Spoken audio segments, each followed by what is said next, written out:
पुन्हा एकदा राष्ट्रवादीच्या तालुक्यात हा कोरेगाव तालुका राष्ट्रवादीच्या ताब्यात आला। आज 20 राष्ट्रवादीचे जिल्हा परिषदचे सदस्य आहेत आणि 2 राष्ट्रवादीच्या पाठिंब्यावरचे सदस्य आहेत।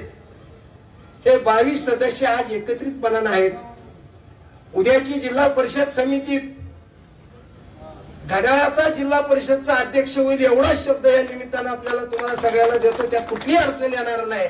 कुणी काही किती गप्पा मारू द्या, कारण शंभूराज देसाई आणि मकरंद पाटील आबा हे एका ताकदीने एका जीवानं एकत्रितपणाने काम करतायत आणि आमच्या दोघांची संख्याबळ बघितलं तर जवळपास 37-38 पर्यंत जाते आणि त्यामुळं उद्याची जिल्हा परिषद पंचायत समितीला फारशी अडचण येणार। ठीक आहे, कोण टीव्हीवर काय बोलत असेल, कोण काय म्हणत असेल, तो त्याचा प्रश्न आहे। लोकशाही ज्याला त्याला तो अधिकार आहे, कोणी काय बोलावं।